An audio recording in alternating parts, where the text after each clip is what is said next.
ಬಂಧುಗಳೇ ನಮಸ್ಕಾರ, ಹೇಗಿದ್ರಿ ನೀವೆಲ್ಲರೂ? ನಾನು ಸುಬ್ರಹ್ಮಣ್ಯ ಎಸ್ ಹಂಡಿಗೆ. ಬಂಧುಗಳೇ, ಮಹಿಳಾ ಕ್ರಿಕೆಟ್ ತಂಡ ವಿಶ್ವಕಪ್ ಅನ್ನ ಎತ್ತಿ ಹಿಡಿದಿದೆ. ಸಂಭ್ರಮದ ಕ್ಷಣ, ಅದ್ಭುತವಾದಂಥ ಕ್ಷಣ. ಆ ಕ್ಷಣವನ್ನ ಇಡೀ ದೇಶ ಸೆಲೆಬ್ರೇಟ್ ಮಾಡ್ತಾ ಇದೆ. ಅದರ ನಡುವೆ ಒಂದು ಫೋಟೋ ಸಾಮಾಜಿಕ ಜಾಲತಾಣದಲ್ಲಿ ವೈರಲ್ ಆಗ್ತಾ ಇದೆ. ನಿಮ್ಮಲ್ಲಿ ಒಂದಷ್ಟು ಮಂದಿ ಗಮನಿಸಿರಬಹುದು.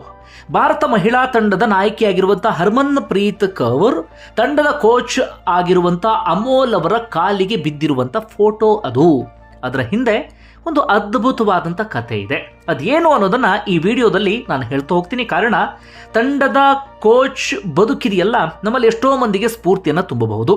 ನಾವು ಯಾವುದೋ ಒಂದನ್ನು ಇಷ್ಟಪಟ್ಟಿರ್ತೀವಿ, ಅಲ್ಲಿ ಏನೋ ಸಾಧನೆ ಮಾಡಬೇಕು ಅಂತ ಅಂದ್ಕೊಂಡಿರ್ತೀವಿ. ತುಂಬ ಸಂದರ್ಭದಲ್ಲಿ ಅದನ್ನು ರೀಚ್ ಆಗೋದಕ್ಕೆ ಸಾಧ್ಯ ಆಗಿರೋದಿಲ್ಲ. ಆಗ ನಾವೆಲ್ಲರೂ ಕೂಡ ನಿರಾಸೆಯನ್ನು ವ್ಯಕ್ತಪಡಿಸ್ತೇವೆ, ಅಯ್ಯೋ ಕಳ್ಕೊಂಡು ಬಿಟ್ವಿ ಅಂತೇಳಿ. ಆದರೆ ಪಡ್ಕೊಳ್ಳೋದಕ್ಕೆ ಇನ್ನೊಂದೆಲ್ಲೋ ಅವಕಾಶ ಸಿಗುತ್ತೆ. ಆ ಅವಕಾಶವನ್ನು ಅದ್ಭುತವಾಗಿ ಬಳಸ್ಕೊಳ್ಬೇಕು ಅಷ್ಟೇ. ಕೋಚ್ ವಿಚಾರದಲ್ಲೂ ಕೂಡ ಹಾಗೆ ಆಗಿತ್ತು.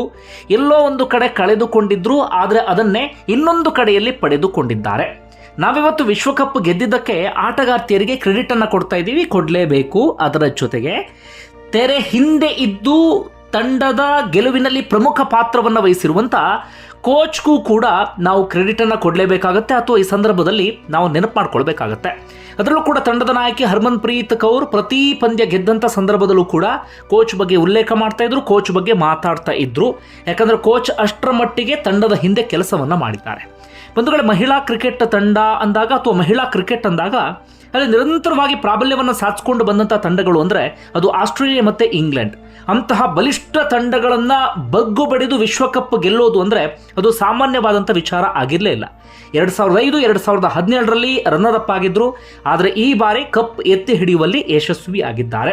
ಸ್ಮೃತಿ ಮಂದಾನ, ಶಫಾಲಿ ವರ್ಮಾ ಕೊನೆಯ ಕ್ಷಣದಲ್ಲಿ ಅವಕಾಶವನ್ನು ಪಡೆದುಕೊಂಡಂಥವರು, ಜಮೀಮಾ, ದೀಪ್ತಿ, ಹೀಗೆ ಅದ್ಭುತವಾದಂಥ ಆಟವನ್ನು ಆಡಿ ಇವತ್ತು ಇಡೀ ದೇಶ ಹೆಮ್ಮೆ ಪಡುವಂತೆ ಮಾಡಿದ್ದಾರೆ ಈ ಆಟಗಾರ್ತಿಯರು. ಹಾಗೆ ಇನ್ನೇನಾದರೂ ಸಾಧನೆ ಮಾಡಬೇಕು ಅಂದ್ಕೊಂಡಿರುವಂಥ ಮಹಿಳೆಯರಿಗೂ ಕೂಡ ಇವರೆಲ್ಲರೂ ಸ್ಫೂರ್ತಿ ಆಗ್ತಾರೆ ಅಂದ್ರೂ ಕೂಡ ತಪ್ಪಾಗ್ಲಿಕ್ಕಿಲ್ಲ. ಭಾರಿ ಜನಪ್ರಿಯತೆ ಪಡೆಯುತ್ತಿರುವ seven sands tourism company Puri ಜಗನ್ನಾಥಗೆ ಮತ್ತೊಂದು ಟ್ರಿಪ್ ಅನ್ನ ಆಯೋಜನೆ ಮಾಡಿದೆ.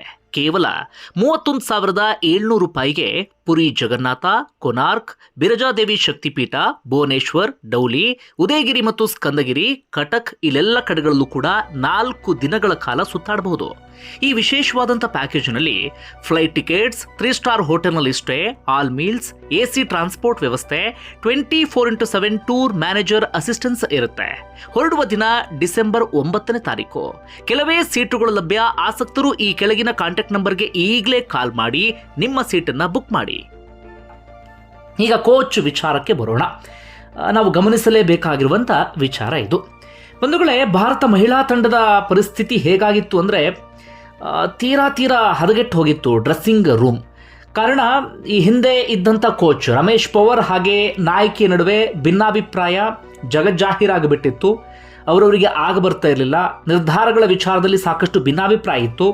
ಅದೇ ಸಂದರ್ಭದಲ್ಲಿ ಮಿತಾಲಿ ರಾಜ್ ಕೂಡ ಮಹಿಳಾ ತಂಡದ ಸ್ಟಾರ್ ಆಟಗಾರ್ತಿ, ಅವರು ನಿವೃತ್ತಿಯನ್ನು ಪಡಿತಾರೆ.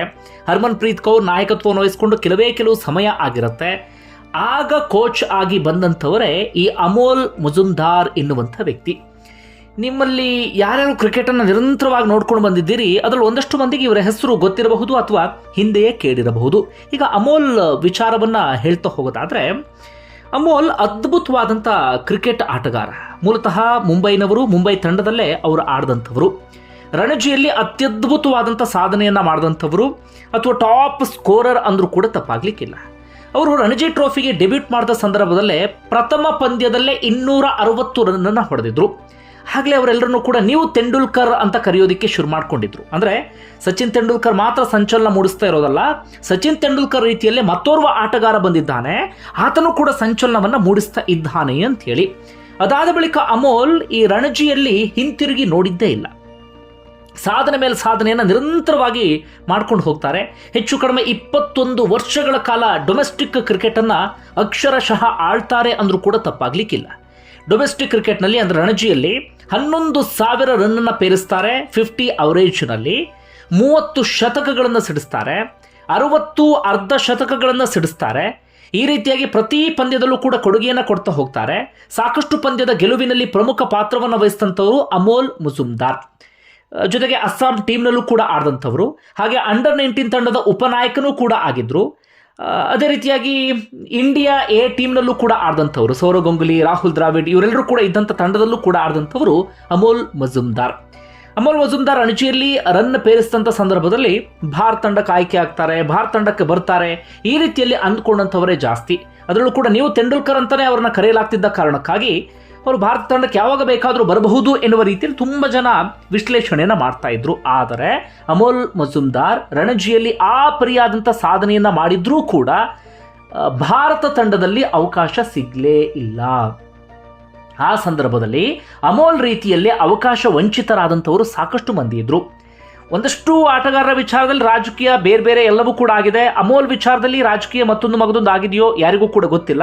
ಯಾಕಂದ್ರೆ ಅಮೋಲ್ ಮಜುಮ್ದಾರ್ ಅದಕ್ಕೆ ಸಂಬಂಧಪಟ್ಟ ಹಾಗೆ ಎಲ್ಲೂ ಕೂಡ ಅಸಮಾಧಾನ ವ್ಯಕ್ತಪಡಿಸಿಲ್ಲ ಅಥವಾ ಬಹಿರಂಗವಾಗಿಯೂ ಕೂಡ ಅವರು ಮಾತನಾಡಿದಂಥವ್ರಲ್ಲ.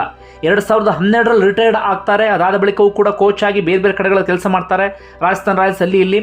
ಆದರೆ ಎಲ್ಲೂ ಕೂಡ ಅವರು ಭಾರತ ತಂಡಕ್ಕೆ ಆಯ್ಕೆ ಆಗೋದ್ರ ಬಗ್ಗೆ ಮಾತನಾಡಿದಂಥವರಲ್ಲ. ಹೀಗಾಗಿ ಏನಾಯ್ತು ಅನ್ನೋದು ಗೊತ್ತಿಲ್ಲ. ಆದರೆ ಕ್ರಿಕೆಟ್ ಪಂಡಿತರು ವಿಶ್ಲೇಷಣೆ ಮಾಡುವಂಥ ಪ್ರಕಾರ ಆ ಸಂದರ್ಭದಲ್ಲಿ ಏನಾಗಿತ್ತು, ಅದ್ಭುತವಾದಂಥ ಪ್ರತಿಭೆಗಳು ಅಮೋಲ್ ರೀತಿಯಲ್ಲೇ ಸಾಕಷ್ಟು ಮಂದಿ ಇದ್ರು. ಆದರೆ ಆಗ ಭಾರತ ತಂಡದಲ್ಲಿ ಒಂದಷ್ಟು ಮಂದಿ ಶಾಶ್ವತವಾಗಿ ಸ್ಥಾನವನ್ನು ಪಡ್ಕೊಂಡು ಬಿಟ್ಟಿದ್ರು ಒಂದಷ್ಟು ವರ್ಷಗಳ ಕಾಲ. ಉದಾಹರಣೆಗೆ ಸಚಿನ್ ತೆಂಡೂಲ್ಕರ್, ರಾಹುಲ್ ದ್ರಾವಿಡ್, ಸೌರವ್ ಗಂಗೂಲಿ, VVS ಲಕ್ಷ್ಮಣ್ ಅಂಥವರು ಇವರೆಲ್ಲರೂ ಕೂಡ ನಿರಂತರವಾಗಿ ಅದ್ಭುತ ಪ್ರದರ್ಶನ ಕೊಟ್ಟಂಥ ಕಾರಣಕ್ಕಾಗಿ, ಸ್ಟಾರ್ ಆಟಗಾರರಾಗಿ ಗುರುತಿಸಿಕೊಂಡಂಥ ಕಾರಣಕ್ಕಾಗಿ ಅವರನ್ನ ರಿಪ್ಲೇಸ್ ಮಾಡೋದಕ್ಕೆ ಸಾಧ್ಯವೇ ಇರಲಿಲ್ಲ. ಒಂದಷ್ಟು ಸ್ಥಾನಗಳಲ್ಲಿ ನಿರಂತರವಾಗಿ ಅವರೇ ಆಡ್ಕೊಂಡು ಬಂದರು. ಜೊತೆಗೆ ಅವರನ್ನು ತೆಗೆದು ಹಾಕೋದಕ್ಕೆ ಕಾರಣಗಳೇ ಇರಲಿಲ್ಲ, ಅಥವಾ ಅವ್ರನ್ನ ಚೇಂಜ್ ಮಾಡಿ ಇನ್ನೊಬ್ಬರಿಗೆ ಅವಕಾಶವನ್ನು ಕೊಡೋದಕ್ಕೂ ಕೂಡ ಕಾರಣಗಳೇ ಇರಲಿಲ್ಲ. ಹೀಗಾಗಿ ಒಂದಷ್ಟು ಅದ್ಭುತ ಪ್ರತಿಭೆಗಳು ಆ ಕಾಲಘಟ್ಟದಲ್ಲಿ ಅವಕಾಶ ವಂಚಿತರಾದರು. ಈಗಾದರೆ T20 ಬಂದಿದೆ, IPL ಬಂದಿದೆ, ಆ ಮೂಲಕ ಗುರುತಿಸ್ಕೊಳ್ಬಹುದು, ಆ ಮೂಲಕ ಸ್ಟಾರ್ಗಿರಿಯನ್ನು ಪಡಿಬಹುದು. ಆದರೆ ಆಗ ಅಂತಹ ಅವಕಾಶಗಳು ಇರಲಿಲ್ಲ. ಹೀಗಾಗಿ ನಿರಂತರವಾಗಿ ಅದ್ಭುತ ಪ್ರದರ್ಶನವನ್ನು ಕೊಟ್ಟರೂ ಕೂಡ, 30 ಶತಕವನ್ನು ಸಿಡಿಸಿದ್ರೂ ಕೂಡ, 11,000 ರನ್ ಗುಡ್ಡೆಯನ್ನು ಹಾಕಿದ್ರೂ ಕೂಡ ಅಮೋಲ್ಗೆ ಅವಕಾಶ ಸಿಕ್ಕಿಲ್ಲ. ಆದರೆ ಅಮೋಲ್ ಇದೀಗ ತಾನು ಏನು ಅನ್ನೋದನ್ನು ಪ್ರೂವ್ ಮಾಡಿಕೊಂಡಿದ್ದಾರೆ. ಇವತ್ತು ಎಲ್ಲರೂ ಕೂಡ ಕ್ರಿಕೆಟ್ ಲೋಕ ಇವತ್ತು ಅಮೋಲ್ ಬಗ್ಗೆ ಮಾತಾಡೋದಕ್ಕೆ ಶುರು ಮಾಡಿಕೊಂಡಿದೆ. ಅದಕ್ಕೆ ಕಾರಣ ಮಹಿಳಾ ಕ್ರಿಕೆಟ್ ತಂಡವನ್ನು ಕಟ್ಟಿ ಬೆಳೆಸಿದ್ದಿದೆಯಲ್ಲ, ಅದು ಸಾಮಾನ್ಯ ಅಲ್ಲವೇ ಅಲ್ಲ. ನಾನು ಆಗಲೇ ಹೇಳಿದಾಗೆ ಅವ್ರ ತಂಡಕ್ಕೆ ಎಂಟ್ರಿ ಕೊಡುವಂಥ ಸಂದರ್ಭದಲ್ಲಿ ಯಾವುದೂ ಕೂಡ ಸರಿ ಇರಲಿಲ್ಲ. ಅದ್ಭುತವಾದಂಥ ಪ್ರತಿಭೆಗಳಿದ್ರು, ಆದರೆ ಈಗೋ ಸಮಸ್ಯೆ ಇತ್ತು, ಅವರ ನಡುವೆ ಭಿನ್ನಾಭಿಪ್ರಾಯಗಳಿತ್ತು, ಡ್ರೆಸ್ಸಿಂಗ್ ರೂಮ್ನ ವಾತಾವರಣ ಚೆನ್ನಾಗಿರಲಿಲ್ಲ, ಹಿರಿಯ ಆಟಗಾರರು ಕಿರಿಯ ಆಟಗಾರರ ನಡುವೆ ಇದು ಬಾಂಡಿಂಗು ಆ ಲೆವೆಲ್ಗೆ ಇರಲಿಲ್ಲ. ಆದರೆ ಇವರು ಬಂದ ಬಳಿಕ ತಮ್ಮ ಸಭ್ಯ ನಡವಳಿಕೆಯ ಮೂಲಕ, ತಮ್ಮ ಚಾಣಾಕ್ಷತೆಯ ಮೂಲಕ ಅದ್ಭುತವಾದಂಥ ತಂಡವನ್ನು ಕಟ್ಟಿ ಬೆಳೆಸುವಲ್ಲಿ ಯಶಸ್ವಿಯಾದರು.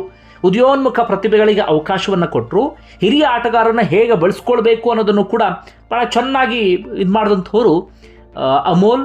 ಆ ಕಾರಣಕ್ಕಾಗಿ ಇವತ್ತು ಭಾರತ ಮಹಿಳಾ ಕ್ರಿಕೆಟ್ ತಂಡ ವಿಶ್ವಕಪ್ಪನ್ನು ಎತ್ತಿ ಹಿಡಿದಿದೆ. ಅಮೋಲ್ ಅವತ್ತು ಭಾರತ ತಂಡಕ್ಕೆ ಆಯ್ಕೆ ಆಗಲಿಲ್ಲ.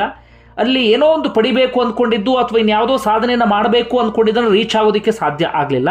ಆದರೆ ಇವತ್ತು ಇನ್ನೊಂದು ಅದ್ಭುತ ತಂಡವನ್ನು ಕಟ್ಟಿ ಭಾರತಕ್ಕೆ ವಿಶ್ವಕಪ್ಪನ್ನು ಗೆಲ್ಲಿಸಿ ಕೊಡುವ ಮೂಲಕ ತಾನು ಏನು ಅನ್ನೋದನ್ನು ಪ್ರೂವ್ ಮಾಡಿದ್ದಾರೆ. ಒಂದು ಕಡೆ ಕಳ್ಕೊಂಡ್ರು, ಒಂದು ಕಡೆ ಪಡೆದುಕೊಂಡಂಥವರು ಅಮೋಲ್ ಮಜುಮ್ದಾರ್. ಹೀಗಾಗಿ ಕೇವಲ ಆಟಗಾರ್ತಿಯರಿಗೆ ಕ್ರೆಡಿಟ್ ಕೊಡೋದು ಮಾತ್ರ ಅಲ್ಲ, ಅಮೋಲ್ ಮಜುಮ್ದಾರ್ಗೂ ಕೂಡ ನಾವಿವತ್ತು ಕ್ರೆಡಿಟನ್ನು ಕೊಡಲೇಬೇಕು. ಈ ಸಂದರ್ಭದಲ್ಲಿ ನೆನಪು ಮಾಡ್ಕೊಳ್ಳೇಬೇಕಾಗುತ್ತೆ. ಒಂದು ಕಡೆ ನಿಮ್ಗೆ ಏನಿಸ್ತದೆ ಅದನ್ನು ಕಮೆಂಟ್ ಬಾಕ್ಸಲ್ಲಿ ಮೆನ್ಷನ್ ಮಾಡಿ. ಧನ್ಯವಾದ ವಿಡಿಯೋ ನೋಡಿದ್ದಕ್ಕಾಗಿ.